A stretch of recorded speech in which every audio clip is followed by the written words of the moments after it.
Hello friends, welcome to my channel. My name is Manoj Chauhan. जैसा कि आप देख रहे हो, use of was and were. इसका मीनिंग होता है था, थे, थी। और बेसिकली इसका इस्तेमाल हम एकदम सिंपल तरीके से अगर देखें तो सिंपल पास्ट टेंस में होता है, पास्ट कंटिन्यूअस में भी होता है, लेकिन हम आज अभी डिस्कस करने जो जा रहे हैं वो हम डिस्कस करेंगे सिंपल पास्ट टेंस के बारे में। तो सिंपल का मतलब है कि इसमें कोई एक्शन नहीं होगा, एक्शन वर्ब नहीं आएगी इसमें। एक्शन वर्ब जैसे पढ़ना, लिखना, दौड़ना, हंसना, गाना, उठना, बैठना, ये इसमें नहीं आएगा। तो इसलिए हम इसको सिंपल में रखते हैं। अब एग्जाम्पल के तौर पे मैं कहूं कि मैं बहुत खुश था, तो मैं बहुत खुश था, आई वॉज वेरी हैप्पी। इसमें कोई काम हो रहा है? आपको लग रहा होगा कि खुश होना कोई काम है। नहीं, ये कोई काम नहीं है। काम तो वो होता है ना जो क्रिया हम करते हैं, यानी कि पढ़ते हैं, लिखते हैं, दौड़ते हैं। अगर मैं पढ़ा रहा था तो इट मीन्स दैट मैं पढ़ाने का काम कर रहा था, तो इसमें काम हो रहा है। तुम बात कर रहे थे, तुम बात करने का काम कर रहे थे, तो इसमें काम हो रहा है। लेकिन अगर मैं कहूं कि वह घर पर था, कहां इसमें काम हो रहा है? वह घर पर था, कोई वो इसमें ये नहीं बताया जा रहा है कि वह कौन सा काम कर रहा था। वह घर पर था, तो यहां पर क्या हो जाएगा? ही वॉज एट होम, वह घर पर था। तो इसलिए हम इसको सिंपल में रखते हैं क्योंकि इसमें कोई एक्शन नहीं होता है। तो हम आज उसी को लेकर के डिस्कस करेंगे। देखिए, यूज ऑफ वाज एंड वर। तो सबसे पहले हमें देखना है कि वाज और वर इसका मीनिंग क्या होगा। था या थी आएगा तो मोस्टली हम था और थी की अंग्रेजी हम क्या लगाते हैं? वाज।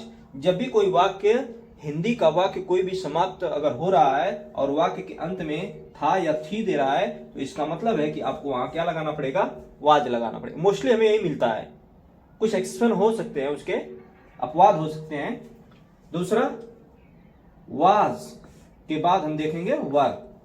वर का मीनिंग क्या है? यानी वाक्य के अंत में अगर थे या थे, देखिए यहां बिंदी है, थे या थे दिया हो तो हम यहां पर वर लगाएंगे। देखिए किसके साथ वाज लगाना है?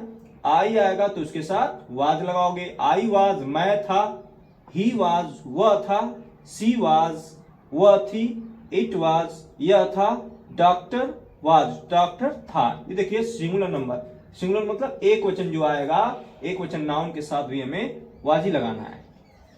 इसके बाद इधर आते हैं, वी वर हम थे। देखिए वी वर हम थे आ रहा है, थे। यू वर तुम थे, ये थे बोला जा रहा है। यू वर तुम थे। वे थे तो यहां पर हो जाएगा दे वर, वे थे। डॉक्टर्स वर यानी डॉक्टर थे।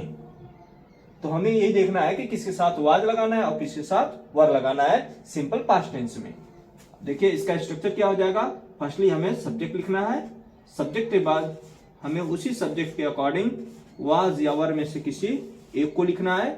उसके बाद यहाँ एक्शन वर्ब आएगा नहीं, इसलिए यहां पर क्या लिखा जाएगा? कंप्लीमेंट। यहां पर लिखा जाएगा कंप्लीमेंट। तो ये हमारा स्ट्रक्चर बनेगा इसी पर। देखिए, मैं कमरे में था। मैं कमरे में था, मैं अपनी बात कर रहा हूं, ये सब्जेक्ट हो गया। सब्जेक्ट के बाद वर्ब लिखी जाती है, ये है वर्ब। तो मैं कमरे में था तो पहले आप लिखिए आई, और था की अंग्रेजी वाज। वर्ब नहीं लिखना है, आई वाज मैं था। क्या बच गया? कमरे में, तो ये हो जाएगा इन द रूम। तो मैं कमरे में था, I was in the room. देखिए, वह मेरा भाई था। वह मेरा भाई था, तो वह की बात की जा रही है, तो यहां हो जाएगा ही और था, ये आपका सब्जेक्ट हो गया, ये वर्ब। तो सब्जेक्ट के बाद वर्ब लिखी जाती है, ही वाज वह था। बच क्या गया? मेरा भाई। तो यहां पर हो जाएगा माय ब्रदर, माय ब्रदर। तो वह मेरा भाई था, ही वॉज माई ब्रदर। आगे देखिए, अगर मैं कहूं वह चालाक थी तो सी वाज क्लेवर, वह चालाक थी, सी वाज क्लेवर। डॉक्टर, ठीक है, डॉक्टर खुश नहीं था तो निगेटिव में हो जाएगा, तो यहां पर हो जाएगा doctor was not happy, doctor was not happy. लेकिन अभी बात कर रहे हैं अफर्मेटिव की, तो इसमें देख लेते हैं हम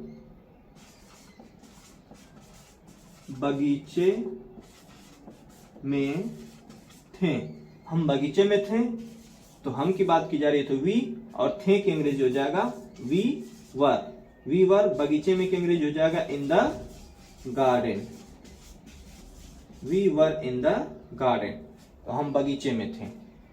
तो इस तरह से हमें सेंटेंस को फॉर्मेट करना है, यानी कि ट्रांसलेट करना है इंग्लिश में। तो अब देखिए ये आपका तो सिंपल पास्ट टेंस का ये अफर्मेटिव हो गया। निगेटिव में आपको अगर करना रहेगा तो निगेटिव में आप क्या करोगे, एग्जाम्पल के तौर पे अगर मैं कहूं तुम दुखी थे, ओके, तुम दुखी नहीं थे, निगेटिव में तुम दुखी नहीं थे, तो आप अफर्मेटिव की तरह इसको बनाओगे, यानी यू वर, तुम थे, अब बच गया नहीं, तो आपको पता है कि जो इसकी हेल्पिंग वर्ब या लिंकिंग वर्ब जो है इसके बाद नॉट लगाएंगे। यू वर नॉट, तुम नहीं थे, दुखी की इंग्लिश हो जाएगी sad, you were not sad, तुम दुखी नहीं थे। उसी तरह से यहां भी आप बना सकते हो कि मैं कमरे में नहीं था, I was not in the room, वह मेरा भाई नहीं था, he was not my brother, he was not my brother, हम बगीचे में नहीं थे, we were not in the garden, we were not in the garden, तुम दुखी नहीं थे, यू वर नॉट सैड, यहां नॉट लगा दिया मैंने। देखिए ये तो नॉट हो गया, यानी वाज और वर के बाद हमें नॉट लिखना है। बाकी अगर इंटरोगेटिव आ गया यानी क्या से स्टार्ट हो रहा है तो आप इसी वाज वर को पहले करोगे, जैसे क्या वह घर पर थी, क्या वह घर पर थी, तो आप देखिए अगर मैं इसको हटाऊं तो आप लिखोगे वह घर पर थी, तो she was at home, she was at home. लेकिन अब हमें क्या से स्टार्ट हो रहा है तो हमें क्या की अंग्रेजी नहीं लिखना है, वाज को पहले लिखना है, तो हो जाएगा was she at home, was she at home. अगर क्वेश्चन वर्ड आ रहा है तो आप इसके पहले क्वेश्चन वर्ड लिखोगे, जैसे वे कहां थे, देखिए वे कहां थे, तो आप देखिए क्वेश्चन वर्ड है तो इसका मतलब वर्ब पहले आएगा, दे के अनुसार वर्ब पहले आएगा वर, लेकिन इस वर्ड से पहले हमें क्या लिखना पड़ेगा, क्वेश्चन वर्ड, तो हो जाएगा वेयर, ये हो गया वेयर वर। इंट्रोगेटिव बनाना है, वर को हमेशा सब्जेक्ट से पहले लिखना है, वाज वर को जो भी होगा, तो वेयर वर, अब उसके बाद वे की अंग्रेजी हो गया दे।